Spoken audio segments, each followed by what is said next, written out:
I wanted to talk with you today about some forms that Social Security will send you while your case is progressing. And one of those forms is called a function report. They will also send you a work history report and medication list and updated treating records at different levels of the case. But the function report can be very important in a case. Sometimes people step in a pothole in this regards and don't realize it, that it can cause issues down the road, and even with the person evaluating your case. When you get this form, take your time and look at it. Just kind of scan through it first and get a feel for it, the questions that it involves.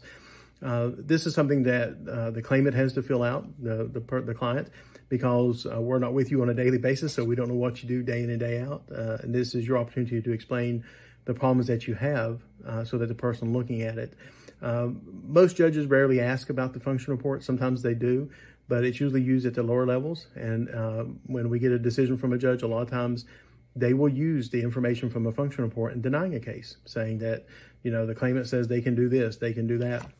So it is very important when you fill it out. One thing that I would recommend is that when you fill this out, you fill it out from the perspective of you having a bad day. And so on here, I would note either at the very top or at the bottom, somewhere on this form, please put a note on there that you're filling this out from having a bad day. And from there, the first couple of pages are pretty straightforward, just general information. On number 12, on the bottom of the second page, it does note in here personal care. And a lot of times people will mark that they don't have an issue with this area. However, if you have done things such as change the way that you dress, if you wear shoes now that slip on, that you can't tie shoes, if you wear loose fitting clothes because you can't wear something that's constrictive due to back problems or abdominal issues or even swelling, let them know that on here. If there's times that you are not able to bathe yourself because either you don't feel good or if you're depressed, put that on there. They need to know that if you're not able to do that day in and day out.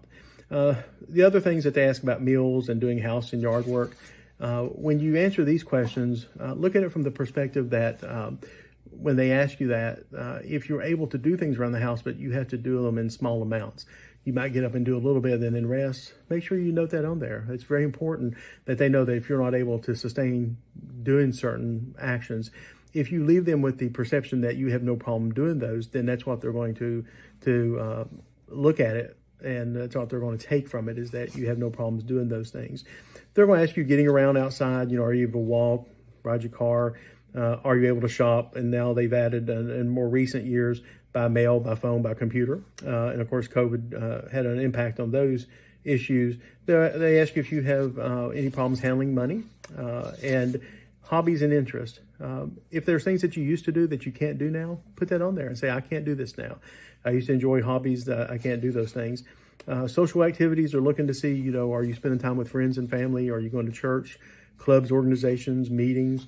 How often are you doing these? Again, for instance, let's say you go to church, but, you have to get up during the service because you start having back pain. Anything like that, explain yourself if you're able to do those, but if you have some restrictions in doing those.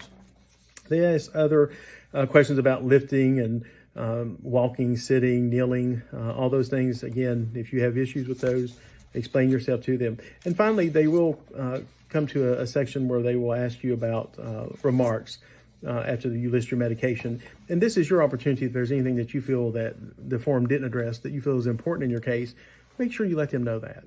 Again, this is a very, very important form that you had to fill out for Social Security.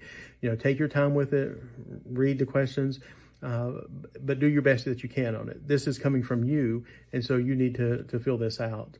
And I think that most people, once they take their time and they understand how they need to fill it out, they have no issues with it. If you do have questions, feel free to contact us. You can call, text, or email us, and we'll help you out any way we can. Thank you.